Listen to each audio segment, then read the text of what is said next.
ದೇವ್ರೆ, ನನ್ನ ಬದುಕನ್ನ ಸರಿ ಮಾಡು. ನನ್ನ ಕುತ್ತಿಗೆಗೆ ತಾಳಿ ಕಟ್ಟೋನು ಯಾರು ಅಂತ ತೋರಿಸು. ಇದರಿಂದ ನನ್ನ ಮನಃಶಾಂತಿ ಎಲ್ಲ ಹಾಳಾಗಿ ಹೋಗಿದೆ. ನಾನು ಯಾರ ಹತ್ರನೂ ಸರಿಯಾಗಿ ಮಾತಾಡೋಕ್ಕಾಗ್ತಿಲ್ಲ. ನನ್ನ ಮಗಳ ಹತ್ರನೂ ಬೆರೆಯೋಕ್ಕಾಗ್ತಿಲ್ಲ. ನೀನೇ ನನಗೆ ದಾರಿ ತೋರಿಸ್ಬೇಕು.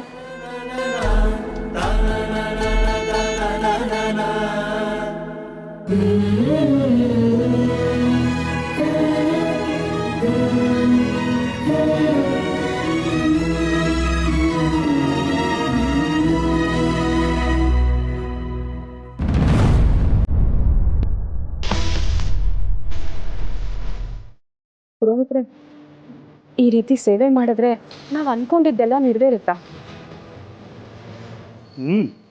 ಖಂಡಿತವಾಗಿ ನೆರವೇರುತ್ತಮ್ಮ. ಈ ರೀತಿ ಸೇವೆ ದೇವರಿಗೆ ನಾವು ಪ್ರದಕ್ಷಿಣೆ ಮಾಡುವ ಇನ್ನೊಂದು ರೂಪ. ಈ ರೀತಿ ಮಾಡೋದ್ರಿಂದ ನಮ್ಮಲ್ಲಿರೋ ಕೆಟ್ಟ ದೋಷಗಳು ದೂರ ಆಗುತ್ತೆ, ನಮ್ಮಲ್ಲಿ ತಾಳ್ಮೆ ಸಹನೆ ಹೆಚ್ಚಾಗುತ್ತೆ. ಎಲ್ಲದಕ್ಕಿಂತ ಮುಖ್ಯವಾಗಿ ಆ ದೇವರ ಆಶೀರ್ವಾದ ನಮ್ಮ ಮೇಲೆ ಸಿಗುತ್ತೆ. ಹಾಗೆ ನಾವು ಅನ್ಕೊಂಡಿದ್ದು ನೆರವೇರುತ್ತೆ. ಶ್ರದ್ಧಾ ಭಕ್ತಿ ಧನ್ಯತಾ ಭಾವದಿಂದ ಸೇವೆ ಮಾಡಿದರೆ ಖಂಡಿತವಾಗಿ ಫಲ ಸಿಗುತ್ತೆ.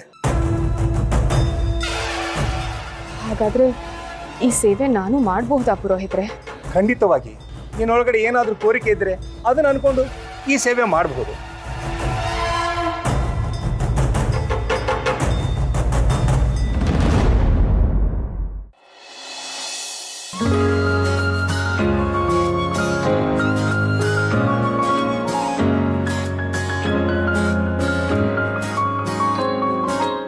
ಅಜ್ಜಿ, ನಂಗೆ ಯಾವಾಗ ಈ ತರ ತಾಯ್ತ ಮಾಡಿಸ್ಕೊಡ್ತೀರಾ? ನಂಗಿದ್ ಬೇಕು. ಬಾನಮ್ಮನ್ ಕೇಳಿದ್ರೆ ಈಗ್ಲೇ ಬೇಡ ಅಂತಾರೆ. ನೀನಾದ್ರೂ ಮಾಡಿಸ್ಕೊರಜ್ಜಿ. ನಿನ್ ಭಾವನಾ ಅಮ್ಮ ಹೇಳ್ತಾ ಇರೋದು ಸರಿ ಇದೆ ಕಂದ. ಈ ತಾಯ್ತಾನ ಚಿಕ್ಕ ಮಕ್ಕಳು ಹಾಕೋ ಹಾಗಿಲ್ಲ. ನೀನ್ ಹೀಗೆಲ್ಲ ಕೇಳ್ಬಾರ್ದು, ಗೊತ್ತಾಯ್ತಾ? ಅಜ್ಜಿ, ನಿಮ್ಗೂ ಈ ತರ ತಾಯ್ತ ಶಾಸ್ತ್ರಿಗಳನ್ನ ಕೊಟ್ಟಿದ್ದ? ಇಲ್ಲಮ್ಮ, ಇದು ನಿಮ್ ತಾತ ನನಗೆ ಕಟ್ಟಿರೋದು. ನೀನ್ ಬರ್ತಾ ಬರ್ತಾ ಯಾಕೋ ತುಂಬಾ ತರಲೆ ಆಗ್ತಿದ್ಯಾ. ಹೇಗೆಲ್ಲ ಕೇಳ್ತಿದ್ಯಾ ನೋಡು.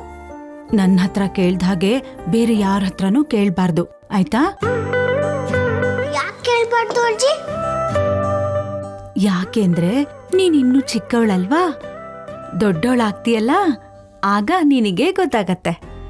ನೀನೇ ನಂಗೆ ಗೊತ್ತಾಗಂಗೆ ಹೇಳು, ನಾನು ಅರ್ಥ ಮಾಡ್ಕೋತೀನಿ. ಎಷ್ಟು ಮಾತಾಡ್ತೀಯ ನೀನು. ಇತ್ತೀಚೆಗೆ ತುಂಬಾ ಮಾತಾಡೋದ್ ಕಲ್ತ್ಬಿಟ್ಟಿದ್ಯಾ ನೀನು. ಅಜ್ಜಿ, ನನ್ನ ಸ್ಕೂಲಲ್ಲಿ ಇವತ್ತು ತುಂಬಾ ಮಾತಾಡ್ತೀಯ ಅಂತಾರೆ ಅಜ್ಜಿ. ಕರೆಕ್ಟ್ ಆಗೇ ಹೇಳಿದ್ದಾರೆ. ಯಾಕೆ ಮಾತಾಡಕ್ ತಪ್ಪ? ಮಾತಾಡಿಲ್ಲ ಅಂದ್ರೆ ಮಾತಾಡಲ್ಲ ಅಂತಾರೆ, ಮಾತಾಡಿದ್ರೆ ಮಾತಾಡ್ತಾರೆ ಅಂತಾರೆ. ಮತ್ತೆ ಹೇಗಿರೋದು ಅಜ್ಜಿ?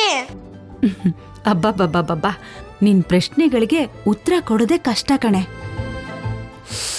ಸರಿ, ನಿನ್ ಸ್ಕೂಲ್ ಎಲ್ಲ ಹೇಗಿದೆ ಅಂತ ಹೇಳೇ ಇಲ್ಲ ನೀನು. ಸ್ಕೂಲ್ ತುಂಬಾ ಚೆನ್ನಾಗಿದೆ ಅಜ್ಜಿ. ಆದ್ರೆ ನನ್ನ ಫ್ರೆಂಡ್ಸ್ ಸರಿ ಇಲ್ಲ. ಯಾರು ನಂಗೆ ಮಾತಾಡ್ಸಲ್ಲ ಗೊತ್ತಾ. ನಂಗೆ ಆಟಕ್ಕೂ ಕರ್ಕೊಳ್ಳಲ್ಲ, ನೋಡಿದ್ರೆ ಒಂಥರ ಆಗ್ತಾರೆ. ಖುಷಿ, ಯಾಕೆ ಹೀಗ್ ಮಾಡ್ತಿದ್ದೀರಾ ಅಂತ ನೀನ್ ಕೇಳ್ಬೇಕಾಗಿತ್ತು. ನಾನು ಕೇಳಿದೆ, ಓಡಕ್ಕಾಗಲ್ಲ, ಆಟಾಡಕ್ಕಾಗಲ್ಲ ಅಂದ್ಬಿಟ್ರು.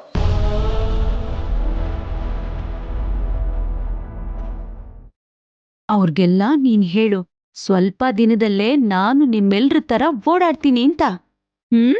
ಸರಿ ಅಜ್ಜಿ.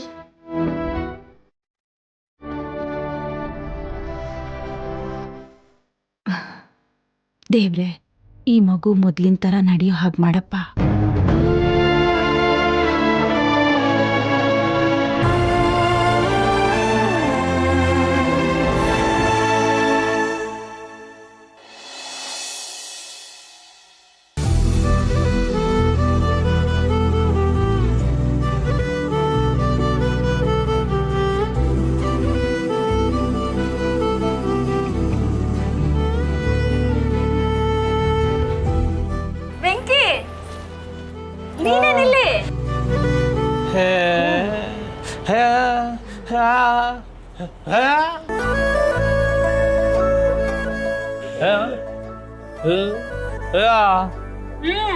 ನನಗ್ ಮಾಡಕ್ ಕೆಲ್ಸವಿಲ್ಲ ನೋಡು, ಅದಕ್ಕೆ ಬಂದು ಹೋಗೋ ಗಂಡೆಲ್ಲ ನೋಡ್ಕೊಂಡ್ ಕೂತಿರ್ತೀನಿ.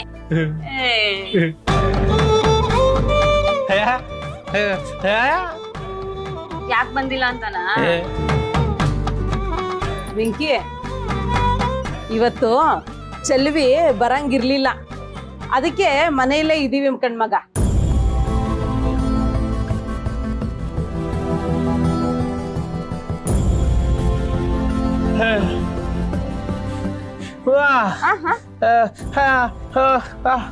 ಹೇ, ನಾನ್ ಬಂದು ಏನ್ ಮಾಡ್ಲಿ? ಚಲ್ವಿ ಇದ್ದಿದ್ರೆ ನನ್ಗೊಸಿ ಧೈರ್ಯ ಇರ್ತಿತ್ತು. ಈ ನಡುವೆ ನನ್ನನ್ನ ಯಾಮರ್ಸೋರು ಜಾಸ್ತಿ ಆಗ್ಬಿಟ್ಟಿದ್ದಾರೆ.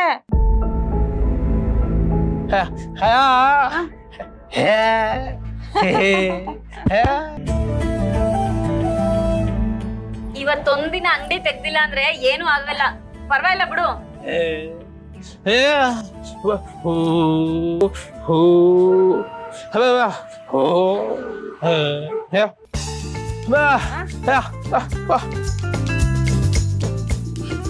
ಚಲ್ವಿ, ಚಲ್ವಿ, ನಾನು ವೆಂಕಿ ಜೊತೆ ಅಂಗಡಿಗೆ ಹೋಗಿ ಬರ್ತೀನಿ. ನೀನು ಮನೆ ಹತ್ರ ಹುಷಾರು ಕಣ್ಮಗ. ನಾನು ಇಲ್ಲ ಅಂತ ಹೇಳಿ ಅಕ್ಕಪಕ್ಕ ಮನೆಯವ್ರ ಹತ್ರ ಮಾತಾಡ್ಕೊಂಡು ಕುತ್ಕೋಬೇಡ ಕಣವ್ವ. ವಾ, ನನ್ಗೇನ್ ಕ್ಯಾಮೆ ಇಲ್ಲ ಅನ್ಕೊಂಡಿಯೇ? ಬಾರಿ ಕ್ಯಾಮೆ ಐತೆ, ನೀನ್ ಹುಷಾರಾಗಿ ಹೋಗ್ಬಾ. ವೆಂಕಿ ಇದ್ಮೇಲೆ ನನ್ಗೇನ್ ಭಯ ಚಲ್ವಿ? ವೆಂಕಿ ಇದ್ರೆ ನನ್ಗೊಂಥರ ಧೈರ್ಯ ಅಲ್ವಾ ವೆಂಕಿ?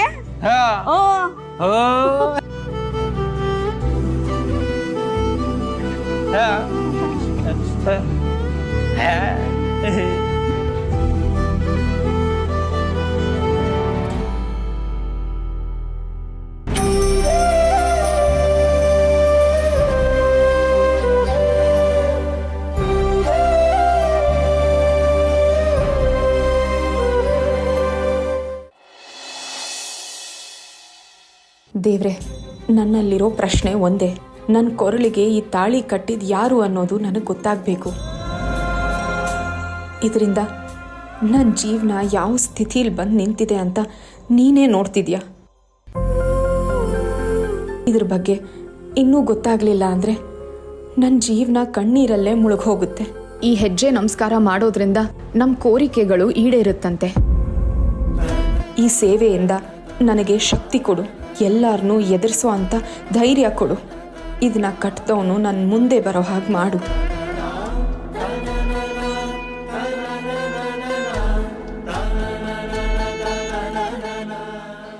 ಪುರೋಹಿತ್ರೆ, ನಾನು ಈ ಸೇವೆ ಮಾಡಬೇಕು ಅಂತ ಅನ್ಕೊಂಡಿದ್ದೀನಿ. ಈಗಲೇ ಶುರು ಮಾಡ್ಬೋದಾ? ಮಾಡಬಹುದು. ಒಬ್ಳೆ ಬಂದಿದ್ದೀನಮ್ಮ. ಎಲ್ಲಿ ನಿಮ್ಮ ತಾಯಿಯವ್ರು ಬಂದಿಲ್ವೇ? ಬಂದಿಲ್ಲ ಪುರೋಹಿತ್ರೆ. ಈ ಸೇವೆ ಮಾಡೋಕ್ಕೆ ಯಾರಾದರೂ ಜೊತೆಲಿ ಇರಲೇಬೇಕಾ? ಹಾಗೇನಿಲ್ಲ, ಒಬ್ಬರೇ ಮಾಡಬಹುದು. ಹಾಂ, ಹಿಂದ್ಗಡೆ ಅರಳಿಕಟ್ಟೆ ಇದೆ, ಅದಕ್ಕೆ ಪ್ರದಕ್ಷಿಣೆ ಹಾಕು, ಎಲ್ಲ ಒಳ್ಳೇದಾಗುತ್ತೆ.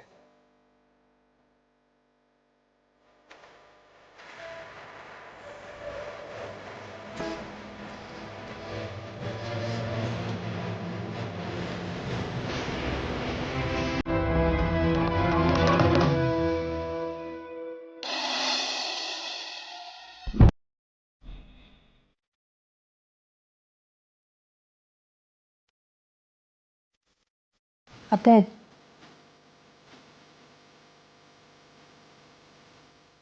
ಅತ್ತೆ, ಮತ್ತೆ ಏನು ಯೋಚನೆ ಮಾಡ್ತಿದ್ದೀರಾ ಅತ್ತೆ? ಭಾವನಾ ಬಗ್ಗೆನೇ ಯೋಚನೆ ಮಾಡ್ತಾ ಇದ್ದೀನಿ ವೀಣಾ. ಈ ಮನೇಲಿ ಏನಾಗ್ತಿದೆ ಅಂತಾನೆ ಗೊತ್ತಾಗ್ತಾ ಇಲ್ಲ. ಎಲ್ಲ ಸರಿ ಹೋಗಿದೆ ಅಂತ ಅನ್ಕೋತಿರುವಾಗ ಯಾವುದಾದ್ರೂ ಒಂದು ರೂಪದಲ್ಲಿ ಸಮಸ್ಯೆ ಬರ್ತಾನೇ ಇದೆ. ಇದನ್ನೆಲ್ಲ ಹೇಗೆ ಪರಿಹಾರ ಮಾಡ್ಕೋಬೇಕೋ ಗೊತ್ತಾಗ್ತಾ ಇಲ್ಲ. ಅತ್ತೆ, ಅವಳು ಮದುವೆ ಬೇಡ ಅನ್ಲು ಅಂತ ನೀವು ಮತ್ತೆ ಇಷ್ಟೆಲ್ಲ ಯೋಚನೆ ಮಾಡ್ತಾ ಇದ್ದೀರಾ. ಹೋಗ್ಲಿ ಬಿಡಿ ಅತ್ತೆ, ಅವಳಿಗೆ ಯಾವಾಗ ಮದುವೆ ಆಗಬೇಕು ಅಂತ ಅನ್ಸುತ್ತೋ ಅವಳು ಆವಾಗಲೇ ಆಗಲಿ ಬಿಡಿ. ಸುಮ್ಮನೆ ಬಲವಂತ ಮಾಡಿದ್ರೆ ಅವಳ ಮನಸ್ಸಿಗೂ ನೋವಾಗತ್ತೆ ಅಲ್ವಾ? ಹಾಗಂತ ಬಂದಿರೋ ಒಳ್ಳೆ ಸಂಬಂಧನ ಬಿಡಕ್ಕಾಗತ್ತಾ ವೀಣಾ? ಆ ಹುಡುಗನ್ಗೆ ಏನ್ ಕಡಿಮೆ ಆಗಿದೆ ಅಂತ ಇವಳು ಬೇಡ ಅಂತಿದ್ದಾಳೆ. ನೋಡಕ್ ಚೆನ್ನಾಗಿದ್ದಾನೆ, ಒಳ್ಳೆ ಗುಣ ಇರೋ ಹುಡುಗ.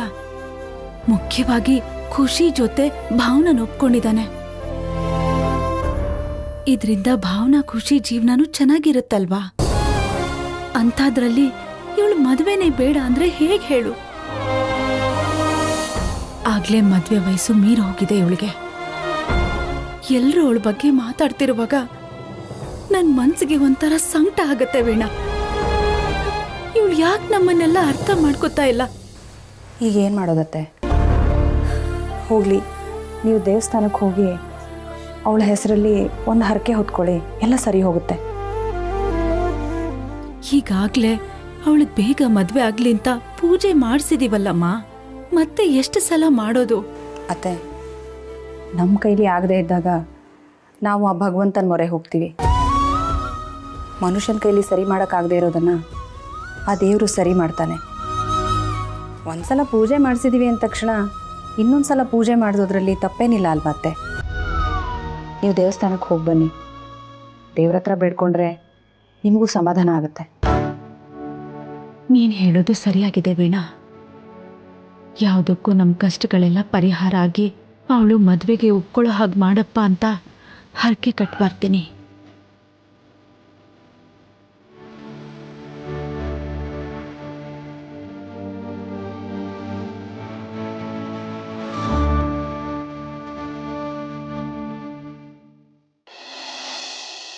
ಏಯ್, ಕೆಲಸ ಎಲ್ಲ ಹೆಂಗೆ ನಡೀತಾ ಇದಲ್ಲ? ಗೌಡ್ರೆ ಎಲ್ಲ ಚೆನ್ನಾಗಿ ನಡೀತಾ ಇದೆ. ಸಿದ್ದೇಗೌಡ, ಆ ಬಿ ಫಾರಮ್ ತುಂಬ ದಿನ ಇನ್ನೇನು ದಡಕ್ಕಂತ ಬಂದ್ಬಿಡ್ತದೆ. ಹಾಂ, ಎಲ್ಲೆಲ್ಲಿ ಹೆಂಗೆ ಪ್ರಚಾರ ಮಾಡಬೇಕು ಅದನ್ನೆಲ್ಲ ಅಚ್ಚುಕಟ್ಟಾಗಿ ಮಾಡ್ಕೊಳ್ಳಿ. ಆಮೇಲೆ ಒಳಗೆ ಏನೇನು ಮಾಡಬೇಕು ಅದನ್ನೆಲ್ಲ ಮಾಡಿ, ಎಲ್ಲೂ ಏನು ಎಡವಟ್ಟಾಗಬಾರ್ದು ಆಟೆಯ. ಅಪ್ಪಾಜಿ, ಏನೇನು ತಯಾರಾಗಬೇಕು ಅದೆಲ್ಲ ಆಯ್ತದೆ, ನೀವೇನು ತಲೆ ಕೆಡಿಸ್ಕೊಬಿಡಿ. ಗೌಡ್ರೆ, ಈ ಕಿತ ನೀವೇ MLA, ಅದ್ರಾಗ ಅನುಮಾನವೇ ಬೇಡ. ಎಲ್ಲರೂ ನಮ್ಮ ಪರವ್ರೆ, ನೀವು ಆರಾಮಾಗಿರಿ. ಮರಗೌಡ, ಆ ಪಾರ್ಟಿಯವ್ರು ಏನೋ ತುಟಕ್ ಬಿಟ್ಟಕ್ಕಂತವ್ರೆಲ್ಲ. ನೀವೇನು ಚಿಂತೆ ಮಾಡಿಬಿಡಿ ಅಪ್ಪಯ್ಯ, ನಾನೆಲ್ಲ ನೋಡ್ಕೊತೀನಿ. ಹೂ ಗೌಡ್ರೆ, ನೀವೆಲ್ಲ ಸೇರ್ಕೊಂಡು ಪೂಜೆ ಮಾಡಿದ್ರಲ್ಲ, ಅದಕ್ಕೆ ಅವ್ರ ಪಾಡ್ಗೆ ಅವರೇ. ಏಯ್, ಹಂಗೆಲ್ಲ ನಾವು ಮೈ ಮರೆಯೋಕ್ಕಾಗೋದಿಲ್ಲ. ಹೊಸಿ ಜ್ಞಾನದಲ್ಲಿರಿ. ರಾಜಕೀಯದಲ್ಲಿ ಯಾರು ಯಾವಾಗ ಹೆಂಗೆ ಅಂತ ಹೇಳೋಕ್ಕಾಗೋದಿಲ್ಲ. ನೀವು ಒಳಗೆ ಏನೇನು ಮಾಡ್ಬೇಕು ಅದೆಲ್ಲ ಮಾಡ್ಕೊತಾ ಇರಿ. ಹಂಗೆಲ್ಲ ಏನೂ ಆಗೋದಿಲ್ಲ ಬಿಡಿ ಅಪ್ಪಾಜಿ. ಹಂಗಾಗೋದಕ್ಕೆ ನಾನು ಬಿಟ್ಬಿಟ್ಟೆನಾ? ಎಲ್ಲ ನಮ್ಮ ಅಂಕದಂಗೆ ಆಯ್ತದೆ. ಲೈ, ನಾನು ಹೇಳಿದ್ದೆಲ್ಲ ಗಪ್ತಿದ್ದಿಲ್ಲ, ಅದೇನೋ ನೋಡ್ಕೊ ಹೋಗ್ರಲ್ಲ. ಸರಿ ಗೌಡ್ರೆ. ಜಾರೇ ಗೌಡ್ರಿಗೆ, ಸಿದ್ದೇ ಗೌಡ್ರಿಗೆ.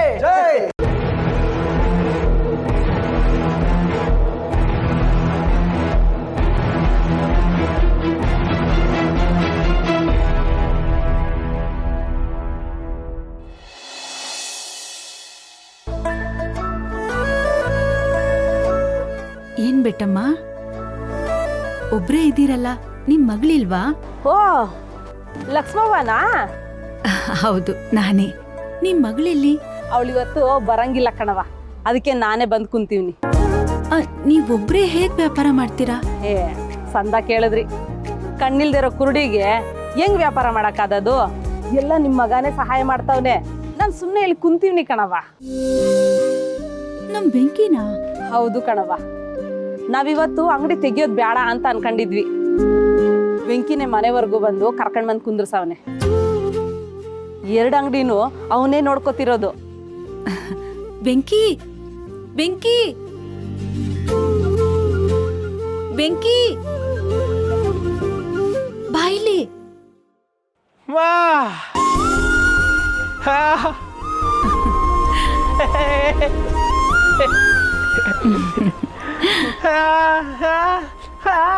ಪೂಜೆಗೆ ಹೂ ಬೇಕಿತ್ತಲ್ವಾ, ಅದಕ್ಕೆ ತಗೊಳ್ಳೋಣ ಅಂತ ಬಂದೆ. ಅಷ್ಟರಲ್ಲಿ ಬೆಟ್ಟಮ್ಮ ಸಿಕ್ಕಿದ್ರು, ಮಾತಾಡ್ತಾ ನಿಂತ್ಕೊಂಡೆ. ಏನು, ನೀನು 2 ಅಂಗಡಿ ನೋಡ್ಕೋತಿದೀಯಂತೆ? ಒಳ್ಳೇದಪ್ಪ, ಕಷ್ಟದಲ್ಲಿರೋರ್ಗೆ ಸಹಾಯ ಮಾಡಬೇಕು. ವೆಂಕಿಗೆ ಇದನ್ನೆಲ್ಲ ಹೇಳ್ಕೊಡೋದೇ ಬೇಕಾಗಿಲ್ಲ ಕಣವ. ಅವನೊಂಥರ ಇನ್ನೊಬ್ರಿಗೆ ಸಹಾಯ ಮಾಡಕ್ಕೆ ಹುಟ್ಟವನೇನೋ ಅಂತ ಅನ್ಸುತ್ತೆ ಕಣವ. ದೊಡ್ಡವರು ಅಂದ್ರೆ ಏನ್ ಗೌರವ, ವಿನಯ, ಒಳ್ಳೆ ಅಪರಂಜಿ ಕಣವ ಅವನು.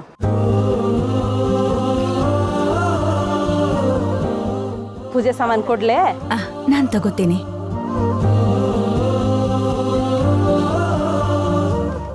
ದುಡ್ಡು ತಗೊಳ್ಳಿ. ಲಕ್ಷ್ಮವ್ವ, ನಿಮ್ಮ ಹತ್ರ ದುಡ್ಡು ತಳಗಕ್ಕಾಯ್ತದೆ? ಬ್ಯಾಡ ಕಣವ ಬ್ಯಾಡ. ಹಾಗೆ ಹೇಳ್ಬಾರ್ದು. ನೀವು ತಗೊಳ್ಳೇಬೇಕು, ತಗೊಳ್ಳಿ.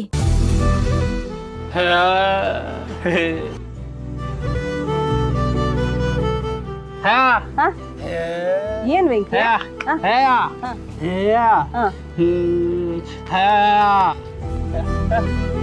ವ್ಯಾಪಾರ ಆದ್ಮೇಲೆ ದುಡ್ಡು ತಗೋಬೇಕು ಅಂತ ಹೇಳ್ತಿದ್ಯಾ ವೆಂಕಿ? ನೋಡ್ದಿಯ ಲಕ್ಷ್ಮವ್ವ, ನಮ್ ವೆಂಕಿದು ಎಂಥ ಒಳ್ಳೆ ಗುಣ. ಬೇರೆಯವ್ರಾಗಿದ್ರೆ ಕುರುಡಿ ಅಲ್ವಾ ಅಂತ ದುಡ್ಡು ಕೊಡದೆ ಮೋಸ ಮಾಡ್ಬಿಡೋರು. ಆದ್ರೆ ನಮ್ ವೆಂಕಿ ದೇವ್ರಂತ ಮನಸ್ಸ ಕಣವ. ಮನ್ಸಲ್ಲಿ ಒಂಚೂರು ಕೂಡ ಕೆಟ್ಟ ಮನ್ಸು ಅನ್ನೋದೇ ಇಲ್ಲ ಕಣವ. ಅಂತ ಮಗನ್ನ ಪಡ್ಕೊಳಕ್ಕೆ ನೀವು ಪುಣ್ಯ ಮಾಡಿದ್ರಿ ಕಣವೋ. ಸರಿ ಬೇಟಮ್ಮ, ಪೂಜೆ ಹೊತ್ತಾಯ್ತು, ನಾನು ಬರ್ತೀನಿ. ಸರಿ ಕಣವ. ವೆಂಕಿ, ಬರ್ತೀನಿ. ವೆಂಕಿ,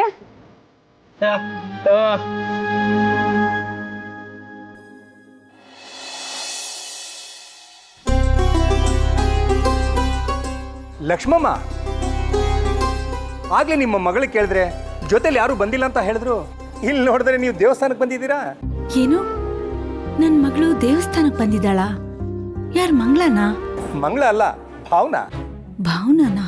ಅವಳು ಹೇಗ್ ಬರೋದಕ್ ಸಾಧ್ಯ? ಅವಳು ಕೆಲ್ಸಕ್ಕೆ ಹೋಗ್ತೀನಿ ಅಂತ ಹೋದ್ಲಲ್ಲ. ಎಲ್ಲಿದ್ದಾಳೆ ಪುರೋಹಿತ್ರೆ? ಅರಳಿಕಟ್ಟೆ ಹತ್ರ ಹೆಜ್ಜೆ ನಮಸ್ಕಾರ ಹಾಕ್ತಾ ಇದ್ದಾರೆ.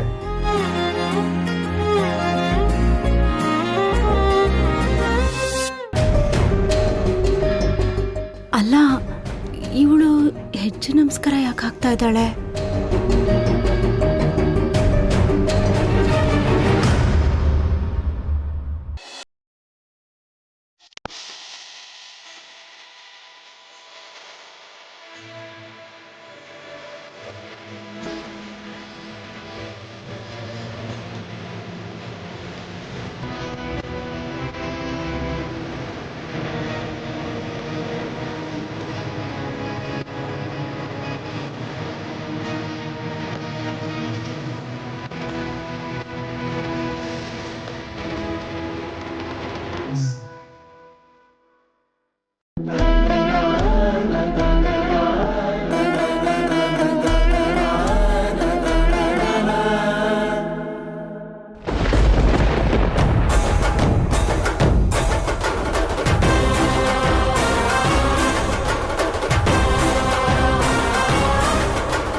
ಮದುವೆ ಆಗದೇನೆ ತಾಯಿಯಾಗಿರೋ ನಿಮ್ಮ ಮಗಳು ಧಾರೆ ಎರಿದೇನೆ ಮದುವೆ ಆಗಿದ್ದಾಳೆ. ಅಜ್ಜಿ, ಅತ್ತೆ ಕತ್ತಿಗೆ ಹಾಕೊಂಡಿರೋದು ಏನದು? ನಿನಗೇನಾಯ್ತು ಇವತ್ತು ಇದನ್ನೆಲ್ಲ ಕೇಳ್ತಾ ಇದೀಯಾ? ಯಾಕಂದ್ರೆ ಬಾಳಮ್ಮ ಕತ್ತಲು ಆ ಥರನೇ ಸರ ಇದೆ.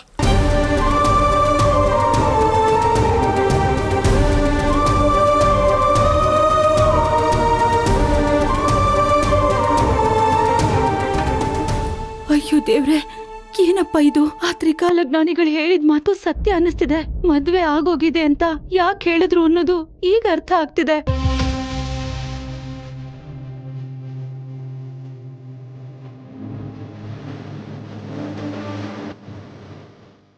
ಆದ್ರೆ ಇದು ಸುಳ್ಳು ನಿಜನೋ ನಂಬೋಕಾಗ್ತಿಲ್ವಲ್ಲ. ದೇವ್ರೆ, ಏನಪ್ಪ ಮಾಡೋದು? ಏನ್ ಮಾಡೋದು?